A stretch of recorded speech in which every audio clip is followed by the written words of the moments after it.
Document. Part 1. In the vast emptiness of space, far from Earth, a small group of explorers floated silently aboard their ship, the Eclipse Voyager. The year was 2357, and humanity had stretched its reach across the stars. Planets, moons, and even asteroids had been mapped, mined, and studied. But there were still mysteries waiting to be uncovered, secrets hidden in the dark corners of the universe. Captain Lucas Hayes stood on the bridge of the ship, staring out at the endless expanse of stars. He was a tall man with sharp features and a calm demeanor, the kind of leader who inspired confidence without saying much. Beside him was Rachel Meyer, the team's lead scientist. Her curly brown hair framed a face that was often buried in data, pads, or research notes.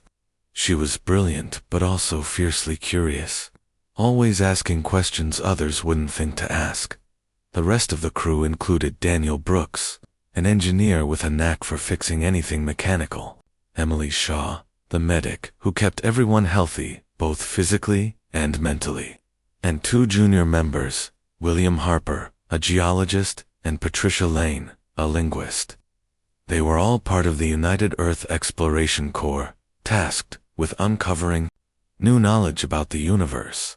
Their current mission had taken them to Europa, one of Jupiter's icy moons. For decades, scientists had speculated that beneath its frozen surface lay a liquid ocean and, possibly, signs of life. The Eclipse Voyager had spent weeks scanning the moon, sending probes into the ice, and analyzing the readings. It wasn't until yesterday that they found something truly unexpected. "Lucas," Rachel said, her voice breaking the quiet hum of the ship, "you need to see this." He turned away from the window and followed her to the lab. Inside, screens displayed images of jagged lines and strange symbols etched into what looked like a piece of black metal. The artifact sat on a table, partially covered in frost. It was about the size of a large suitcase, smooth and cold to the touch.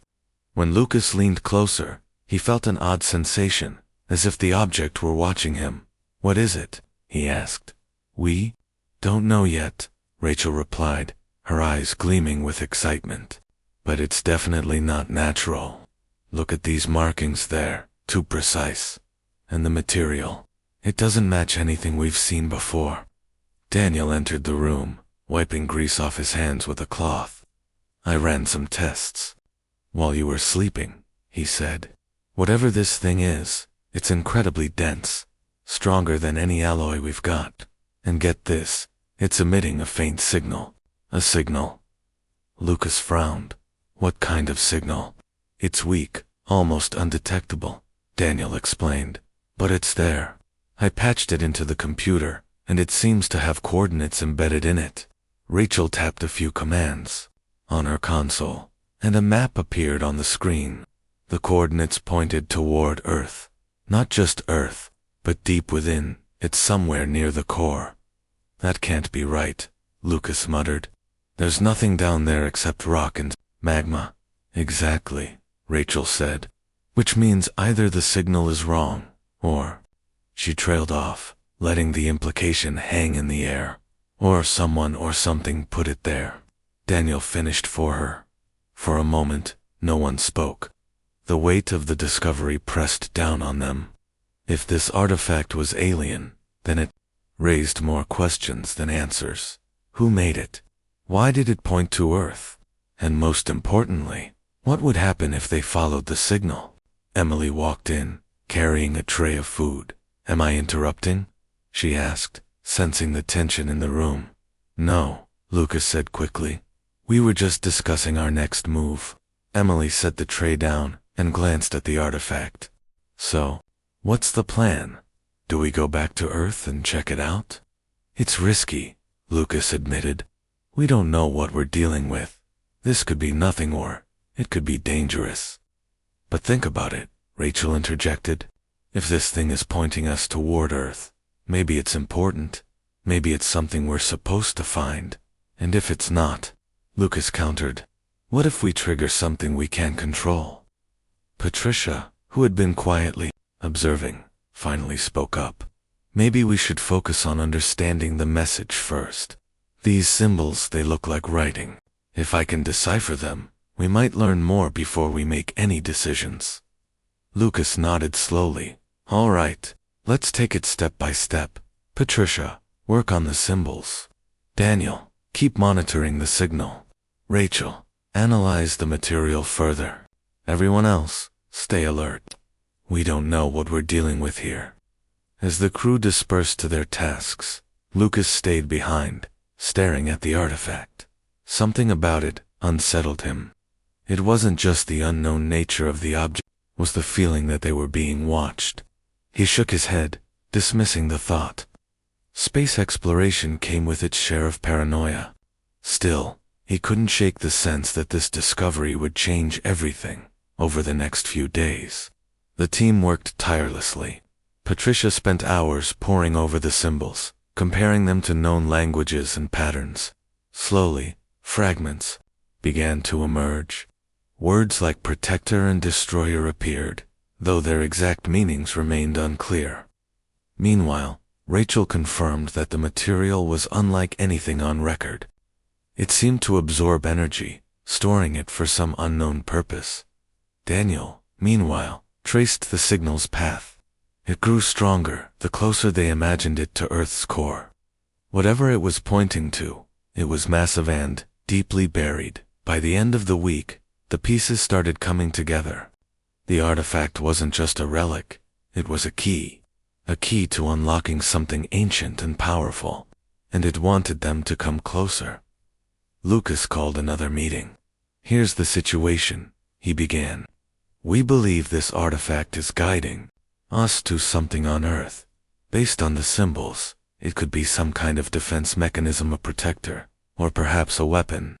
Either way, it's big, and it's old. So, do we follow it?" Emily asked. Lucas hesitated. Following the signal meant risking Earth's safety, but ignoring it meant leaving potentially vital information untouched. In the end, the decision was clear. "Yes," he said firmly. "We go to Earth, but we proceed carefully. We'll gather reinforcements and prepare for whatever we might find." The crew exchanged nervous glances, but nodded in agreement. They didn't fully understand what they were stepping into, but one thing was certain: their journey was only beginning. Document Part 2. The decision to return to Earth weighed heavily on the crew of the Eclipse Voyager. As the ship prepared for its journey back, a mix of excitement and unease filled the air. Each member of the team had their own thoughts about what they might find when they reached the coordinates embedded in the artifact's signal. Would it be a treasure trove of knowledge, or something far more dangerous? Rachel Meyer sat alone in the lab, staring at the alien symbols glowing faintly on her screen. She had spent countless hours trying to decode them, piecing together fragments of meaning from patterns that seemed almost alive. The words protector and destroyer kept appearing, but they were surrounded by other phrases she couldn't quite understand yet. One phrase stood out: the Sentinel. It felt like a name, though she wasn't sure what door, who it referred to. Patricia Lane joined her shortly after, carrying a cup of steaming coffee. "Any progress?" she asked softly, setting the drink down beside Rachel. "A little," Rachel replied, rubbing her temples. "I think I've figured out some context. These symbols talk about something called the Sentinel. It seems to be described as both a guardian and a weapon." "A weapon?" Patricia raised an eyebrow. "Guarding what? And why would it point us toward Earth?" "That's the part I don't get," Rachel admitted. "But there's more. Some of these markings suggest it's been dormant for a very long time, maybe millions of years. Whatever woke it up must have triggered this signal." Patricia frowned. "Do you think we woke it up somehow, by finding the artifact?" "It's possible," Rachel said slowly. "Or maybe the artifact was designed to lead us here all along. Either way, we're dealing with something ancient and probably powerful." Meanwhile, Daniel Brooks worked tirelessly in the engine room, ensuring the ship was ready for the trip back to Earth. He had always prided himself on his ability to fix anything, no matter how complicated, but this mission felt different. There was something unsettling about the artifact, something he couldn't quite put into words. Every time he passed it in the lab, he swore he could hear a faint hum, like a distant echo. Emily Shaw noticed his tension during one of her routine check-ins. "You okay, Daniel?" she asked, leaning against the doorway. He looked up, startled. "Yeah, I'm fine. Just thinking about what?" Emily pressed gently. "I don't know," Daniel admitted. "It's stupid, but sometimes I feel like that thing is watching us. Like it knows we're taking it somewhere." Emily smiled reassuringly. "It's just a hunk of metal. Probably alien metal, sure, but still just metal. Don't let your imagination run wild." Daniel nodded, though he didn't look entirely convinced. Deep down, he couldn't shake the feeling that they were playing with forces they didn't fully understand. On the bridge, Captain Lucas Hayes reviewed the data. Collected so far, the coordinates led straight to Earth's core, a place humans had never ventured before. Even with advanced technology, reaching such depths would be incredibly risky. He knew the Council back on Earth wouldn't approve the mission without solid evidence, which meant they needed to present their findings carefully as the ship approached Earth's orbit. Lucas called another meeting. "Listen up," he began. "We've got less than 24 hours until we land. When we do, we'll need to explain everything to the Council. They're not going to like the idea of digging into the planet's core based on a hunch." "What are you suggesting?" William Harper asked. He was usually quiet, preferring to focus on geological data rather than strategy. But even he understood the gravity of the situation. "I'm suggesting we make our case as strong as possible," Lucas said. "Rachel, Patricia, you'll need to summarize what you've learned about the artifact. Daniel, prep a presentation on the signal. Emily, document any health risks we might face. We need to show them we're prepared." The team nodded, each member heading off to prepare their reports. Rachel and Patricia stayed behind, working late into the night to refine their translations. By the time they finished, they had pieced together enough information to paint a clearer picture, but it only deepened the mystery. According to the symbols, the Sentinel was created to protect Earth from threats, both internal and external. However, if provoked or misused, it could unleash catastrophic destruction. The artifact itself appeared to be a key, designed to activate the Sentinel when certain conditions were met. What those conditions were remained unclear, but the mere possibility sent shivers down their spines. When the Eclipse Voyager finally touched down at the United Earth Council headquarters, the crew was greeted by General Harold Stokes, a stern man with graying hair and a no-nonsense attitude. He wasted no time getting to the point. "What exactly did you bring back from Europa?" he demanded, his sharp eyes scanning the group. Lucas stepped forward, holding up a tablet displaying images of the artifact. "This is what we found. Based on our analysis, it's alien in origin and contains a signal pointing to Earth's core. And you think it's safe to follow this signal?" Stokes asked skeptically. "We don't know if it's safe," Lucas admitted, "but we believe it's important."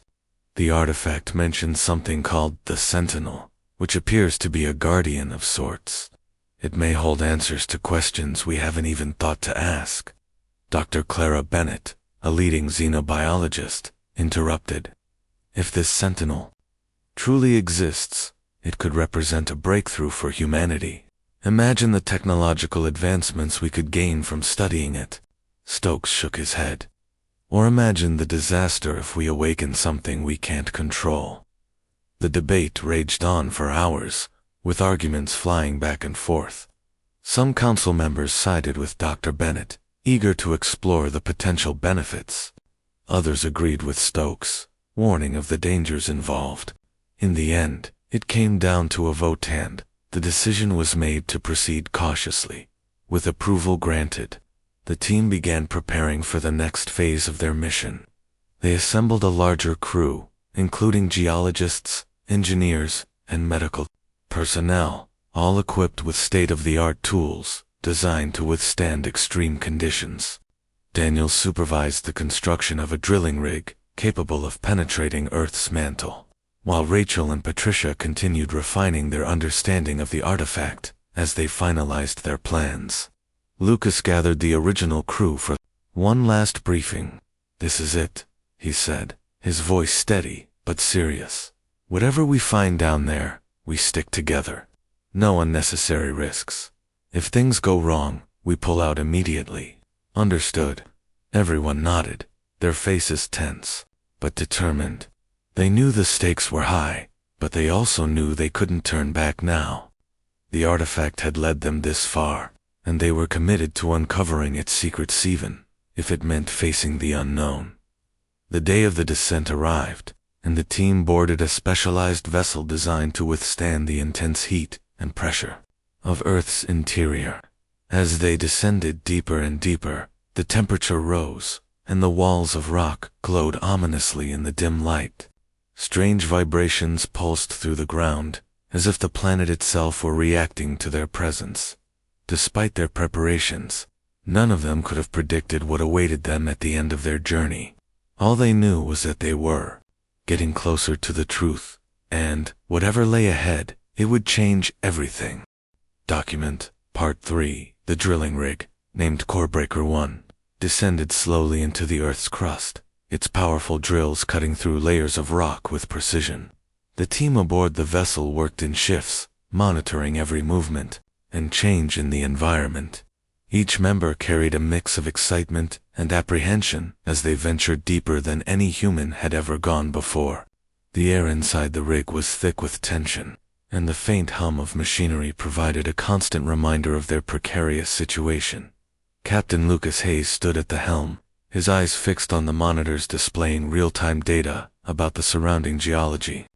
Beside him, Rachel Meyer studied the artifact, which had been carefully secured in a reinforced containment unit. Its faint glow pulsed intermittently, almost as if it were responding to their descent. Daniel Brooks worked tirelessly in the engine room, ensuring that the rig's systems remained stable under the immense pressure and heat. Emily Shaw checked the crew's vitals regularly, making sure everyone stayed physically and mentally prepared for whatever lay ahead as they reached the lower mantle. Strange occurrences began to disrupt their progress. Equipment readings fluctuated wildly, and small tremors shook the rig without warning. At first, the team dismissed these anomalies as natural phenomena caused by the extreme conditions. But when William Harper noticed unusual patterns in the seismic activity, he grew concerned. "Something's not right," William said, pointing to a graph on his screen. "These tremors aren't random. They're rhythmic, like something is moving." Lucas frowned. "Moving? What do you mean?" "I'm not sure yet," William admitted. "But look at this." He zoomed in on the graph, highlighting a series of spikes that repeated at regular intervals. "It's almost like a heartbeat." Patricia Lane overheard the conversation and joined them. "A heartbeat?" she asked, intrigued. "That's interesting. Some ancient cultures believed the Earth itself had a spirit, a living essence. Maybe this is connected." Rachel chimed in, her voice tinged with both curiosity and caution. "If it is connected, then we might be closer to the Sentinel than we thought. These rhythms could be its way of communicating or warning us." The idea sent a shiver through the group. Communication implied intelligence, and intelligence meant unpredictability. If the Sentinel truly existed, it wasn't just a machine or a relic. It was alive in some form, and awakening it carried risks they couldn't fully anticipate. Despite the growing unease, the team pressed on. Hours turned into days as they delved further into the planet's depths. The temperature soared, forcing them to rely on cooling systems to keep the rig habitable. The air grew heavier, and even breathing felt like an effort. Yet, no one complained. They were driven by a shared sense of purpose and, perhaps, a touch of stubbornness. One evening, as the crew gathered in the main cabin for a quick meal, Emily broke the silence. "Do you ever wonder why we're doing this?" she asked, her tones soft but thoughtful. I mean, we're risking our lives to chase something we don't even understand. Daniel shrugged. Isn't that what exploration is all about? Pushing boundaries? Asking questions? Finding answers? But at what cost? Emily countered. What if we find something we can't handle? Something that changes everything for better or worse? Lucas leaned back in his chair, considering her words. We won't know unless we try. Humanity has always taken risks to move forward. This mission is no different. Rachel nodded in agreement. And besides, we've come too far to turn back now. Whatever the Sentinel is, it chose us to find it. That has to mean something. Her convictions seemed to settle the debate for now, but as they returned to their duties, the weight of their mission lingered in the background, a constant reminder of the unknown dangers ahead. By the third day of their descent, the tremors grew stronger, shaking the rig violently enough to knock items off shelves. Lights flickered, and alarms blared intermittently. Daniel scrambled to stabilize the power supply while Lucas coordinated with the crew to ensure everyone's safety. It's getting worse, William muttered, staring at his screens. Whatever's causing these tremors, it's getting closer. Or maybe it's reacting to us, Patricia suggested. Think about it, the artifact brought us here. Maybe the Sentinel senses our presence. Rachel's gaze shifted to the containment unit, holding the artifact. Its glow had intensified, pulsing faster and brighter with each passing hour. She approached it cautiously, studying the symbols etched into its surface. To her surprise, they appeared to shift slightly, rearranging themselves into new patterns. Guys, she called out, her voice trembling with excitement. Look at this. The others rushed over, crowding around the artifact. Sure enough, the symbols were changing, forming shapes and sequences they hadn't seen before. What does it mean? Lucas asked. I'm not sure yet, Rachel replied, typing furiously on her tablet. But it feels like instructions. Like it's guiding us. Patricia squinted at the shifting symbols. Wait a second. Look at this pattern, it matches the rhythm of the tremors. You think it's telling us where to go next? Emily asked. It's possible, Rachel said. Maybe the Sentinel is trying to lead us to it. With renewed determination, the team adjusted their course, based on the artifact's guidance. The tremors continued, but now they seemed less hostile and more directional, almost like breadcrumbs leading them deeper into the earth. As they followed the trail, the rig's sensors detected a massive structure embedded in the mantilla, metallic mass, larger than anything they had anticipated. There it is, Lucas whispered, his voice filled with awe. On the monitor, the outline of the structure loomed large, its surface smooth and reflective, despite being buried for millions of years. It pulsed faintly with an inner light, casting eerie shadows across the rocky walls. We found it, Rachel breathed. The Sentinel. No one spoke for a moment, overwhelmed by the enormity of the discovery. This was it, the culmination of their journey. Everything they had worked toward, every risk they had taken, had led them to this point. Yet, as they stared at the massive construct, a question lingered in the air. What would happen when they woke it up? Daniel broke the silence. How do we proceed? Do we try to communicate? Or do we just observe? Lucas hesitated. We need to be careful. Whatever this thing is, it's powerful. We don't want to trigger anything accidentally. Patricia stepped forward, her expression resolute. Let me try talking to it. If it understands language or even emotions, we might be able to establish contact. Rachel nodded. We'll support you.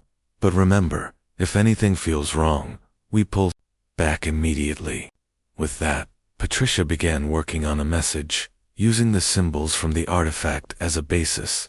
She combined fragments of meaning with sounds and vibrations, hoping to mimic the rhythm of the tremors. As she transmitted the signal, the entire rig fell silent, every eye fixed on the structure. For a long moment, nothing happened.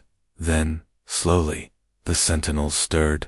A low hum resonated through the chamber, growing louder and more intense. Lights flared along its surface, illuminating the darkness with a brilliance that left the crew momentarily blinded. "It's awake," Rachel murmured, her voice barely audible over the noise. The sentinel's response came not in words, but in feelings, waves of emotion that washed over the team. Anger, confusion, power. It was as if the entity was assessing them, weighing their intentions and motives. Lucas clenched his fists, bracing himself for whatever came next. "Stay calm," he ordered. "We don't know what it wants yet." Patricia closed her eyes, focusing on the emotions radiating from the sentinel. "It's testing us," she said softly, "trying to decide if we're a threat or allies." "And what happens if it decides we're a threat?" Emily asked, her voice tight with fear. No one answered. They didn't need to. The implications were clear. If the sentinel deemed humanity unworthy, the consequences would be catastrophic. Document.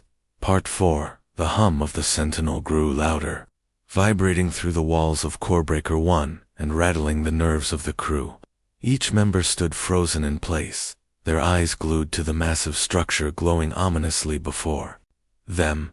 Its surface shimmered with colors that seemed alive, shifting between hues of deep red, electric blue, and burning gold.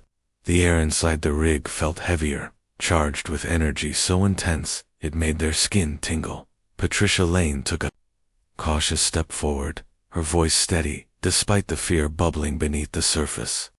"It's still testing us," she said softly, more to herself than anyone else.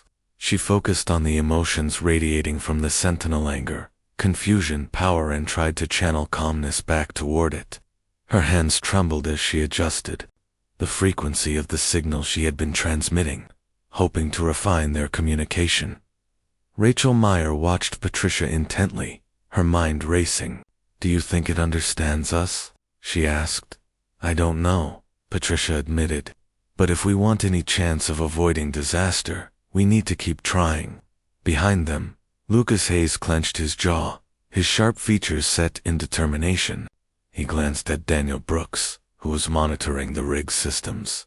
"How are we holding up?" he asked. Daniel tapped frantically at his console, sweat beading on his forehead. "Systems are stable for now, but this energy, it's off the charts. If it spikes again, I'm not sure how long we can stay operational."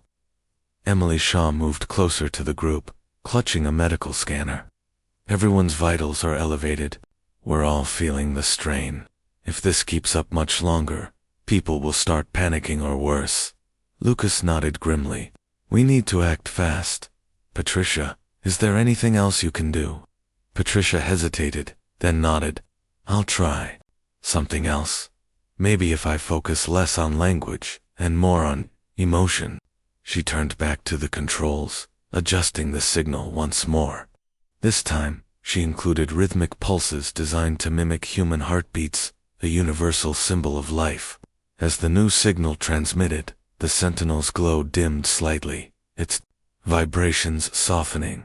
"It's working," Rachel exclaimed, relief washing over her face. "It's responding to the heartbeat." The sentinel's response wasn't immediate, but when it came, it was undeniable. The structure pulsed gently, almost in sync with the rhythm Patricia had sent.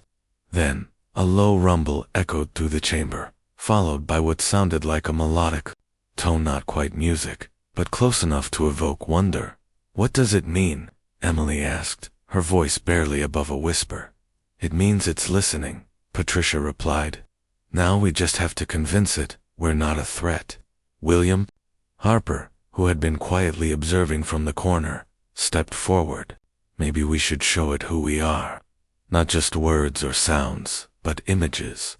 Proof that we're intelligent beings, capable of creating and learning." "That's risky," Lucas warned.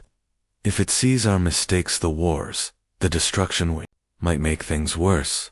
But if we only show the good parts, it won't trust us," William countered. "Honesty might be our best bet." After a brief pause, Lucas nodded. "All right, let's do it."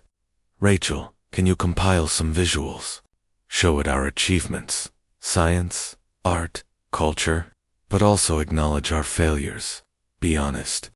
Rachel immediately got to work, pulling together holographic projections of humanity's history. There were breathtaking images of towering cities, intricate works of art, and groundbreaking technological advancements.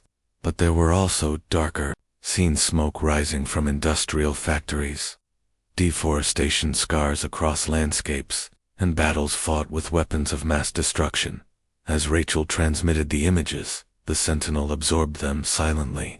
Its glow shifted again, pulsing faster and brighter as it processed the information. For several tense minutes, no one spoke.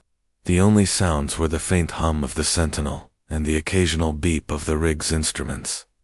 Finally, the Sentinel responded not with anger or hostility, but with curiosity. A series of symbols appeared on its surface, glowing brightly against the metallic backdrop. They weren't random shapes. They formed patterns that seemed familiar. Those are the same symbols as the artifact. Patricia gasped.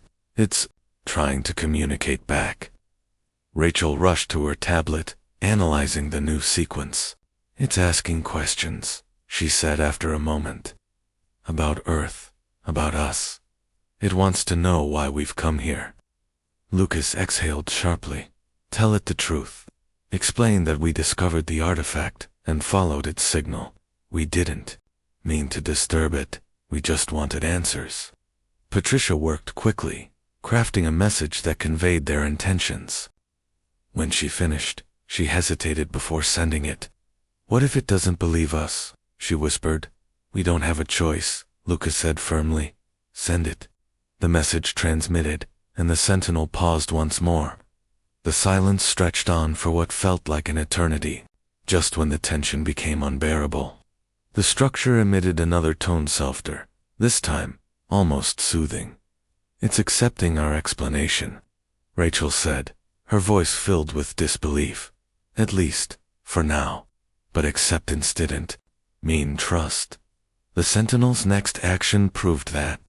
A wave of energy surged outward, causing the rig to shake violently. Alarms blared as the crew scrambled to stabilize their position. Lights flickered, and the temperature inside soared dangerously high. What's happening? Emily shouted, clutching the edge of a console for support. It's scanning us. William yelled over the noise. Its sensors are probing the Regand probably everything around us. Daniel cursed under his breath, his fingers flying across the controls. If this keeps up, the heat will fry our systems. We've got maybe 10 minutes before we lose power completely. Lucas barked. Orders, his voice cutting through the chaos. Patricia, tell it to stop. Convince it we're not a threat. I'm trying, Patricia shouted back, her hands trembling as she adjusted the signal. But it's not listening anymore. The Sentinel's glow intensified, bathing the chamber in blinding light. The crew shielded their eyes, squinting through the brilliance. Then, without warning, the shaking stopped. The alarms fell silent, and the oppressive heat began to dissipate. Slowly, the Sentinel's glow dimmed, returning to its previous state. Breathing heavily, the team exchanged wary glances. Did we survive that? Emily asked, her voice shaky. For now, Lucas replied, though his tone suggested he wasn't convinced. But I don't think it's done with us yet. As if on cue, the Sentinel emitted another series of tones, accompanied by a cascade of symbols. Rachel studied them closely, her brow furrowed in concentration. It's making demands, she said finally. It wants proof that we're worthy stewards of Earth. Worthy stewards. Daniel repeated incredulously. What does that even mean? It means we have to prove ourselves, Lucas said grimly. Show it that we can take care of this planetor. It's going to take matters into its own hands. The weight of the situation settled over the group like a heavy blanket.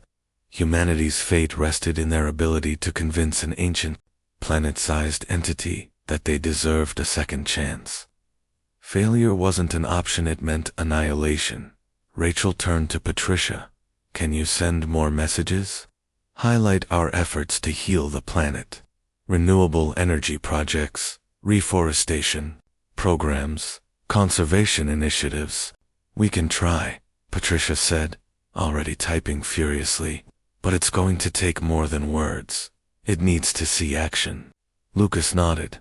Then that's what we'll give it. Everyone, gather every piece of evidence you can find. Show it the best of humanity and hope it's enough. For the next hour, the team worked tirelessly, compiling data and visuals that showcased humanity's progress. They included satellite images of restored ecosystems, videos of clean energy plants, and testimonials from global leaders about environmental reforms. Every scrap of proof was transmitted to the Sentinel, each message infused with hope and desperation. When the final transmission ended, the Sentinel fell silent once more. Its glow stabilized, neither hostile nor welcoming. It simply waited, as if processing everything it had seen and heard, and then, slowly, it began to sink back into the mantle. The massive structure descended deeper into the earth, leaving behind only a faint echo of its presence. "Is it gone?" Emily asked, her voice tinged with both relief and uncertainty. "No," Lucas said quietly. "It's still here, watching, waiting." The crew let out a collective breath, their bodies sagging with exhaustion. They had survived their encounter with the Sentinel, but they knew this was far from over. The entity hadn't destroyed them, but it hadn't fully accepted them either. Instead, it had issued a challenge: prove your worth, or face the consequences. As Corebreaker 1 began its ascent back to the surface, the team couldn't help but feel a mix of emotions: hope, dread, determination. They had glimpsed the power of the Sentinel, and they understood the stakes. Humanity had been given a reprieve, but the clock was ticking. If they failed to meet the Sentinel's expectations, the next awakening would not be so forgiving. Lucas stared at the monitors, watching the barren rock of the mantle pass by as they rose toward the surface. "This isn't the end," he said, his voice firm but weary. "It's just the beginning." Document Part 5. The journey back to the surface was long and tense. As Corebreaker 1 climbed through the Earth's layers, the crew sat in silence, each lost in their own thoughts. The encounter with the Sentinel had left them shaken but also strangely inspired. They had stared into the face of something ancient and powerful, a force capable of reshaping the planet, and lived to tell the tale. But they knew that survival came with a price. Captain Lucas Hayes stood at the helm, his eyes fixed on the monitors displaying their ascent. His mind replayed every moment of their interaction with the Sentinel. The way it had tested them, judged them, and ultimately decided to give humanity a chance. It felt like a warning wrapped in mercy. He couldn't shake the feeling that they were being watched. Even now, as if the Sentinel's consciousness lingered beneath them, waiting for proof that humans could be trusted. Rachel Meyer sat nearby, poring over the data they had collected. During their descent, she replayed the symbols and tones emitted by the Sentinel, searching for patterns or hidden meanings. "It's so intelligent," she murmured to no one in particular, "almost like it's alive." Patricia Lane nodded from across the room. "That's what I kept thinking down there. It wasn't just reacting, it was thinking, analyzing us, testing our intentions." "It's terrifying," Emily Shaw admitted, her voice soft but steady, "but also kind of beautiful. Imagine having that kind of power, not to destroy, but to protect." "If we're worthy," Daniel Brooks added grimly. He leaned against a wall, arms crossed, his expression dark. "Don't forget, it didn't exactly give us a gold star. It gave us a test, and if we fail, we won't fail," Lucas interrupted sharply. His tone left no room for doubt. "We can't afford to, not when the stakes are this high." The others fell silent, knowing he was right. Failure meant more than losing trust. It meant facing the wrath of an entity capable of unleashing catastrophic destruction. The tremors they had experienced earlier were only a taste of what the Sentinel could do if provoked. Entire cities could crumble, continents could split apart, and millions could die in moments. Humanity's future depended on proving its worth. As the rig finally broke through the crust and emerged into open air, sunlight streamed through the windows, momentarily blinding the crew. For the first time in days, they stepped out of the confines of the vessel and breathed fresh air. The contrast between the oppressive heat of the mantle and the cool breeze of the surface was jarring but welcome. A team of engineers and scientists awaited them, eager to hear about their findings. General Harold Stokes arrived shortly after, his stern demeanor unchanged despite the gravity of the situation. "Report," he demanded, wasting no time on pleasantries. Lucas took a deep breath before speaking. "We found the Sentinel. It's real, and it's far beyond anything we imagined. It's intelligent, powerful, and deeply connected to Earth itself. It sees humanity as questionable stewards of this planet." "Questionable," Stokes repeated, his brow furrowing. "What does that mean?" "It means we're on probation," Rachel explained. "It gave us a chance to prove ourselves. If we show that we can take care of Earth, if we demonstrate responsibility and progress, it might leave us alone. But if we fail," Stokes' jaw tightened. "Then what happens?" "Then it acts," Lucas said bluntly. "And based on what we saw down there, it won't hesitate to wipe us out." The room fell silent as the weight of his words sank in. Dr. Clara Bennett, who had been listening quietly, finally spoke up. "This is unprecedented. A sentient being tied directly to the planet. It changes everything we thought we knew about Earth and about ourselves." "What do you suggest we do?" Stokes asked, turning to her. "We adapt," Clara replied firmly. "If the Sentinel wants proof that we're responsible stewards, then we give it exactly that. We double down on environmental reforms, accelerate renewable energy projects, and prioritize sustainability above all else. Every action we take must align with protecting this planet." Lucas nodded in agreement. "She's right. This isn't just about survival, it's about redemption. We have to show the Sentinel that we've learned from our mistakes and are committed to doing better." Over the next few weeks, humanity mobilized like never before. Governments around the world set aside their differences and worked together to implement sweeping changes. Factories powered by fossil fuels were shut down or converted to cleaner alternatives. Massive reforestation efforts began, planting billions of trees to restore ecosystems ravaged by deforestation. Oceans were cleaned of plastic waste and wildlife.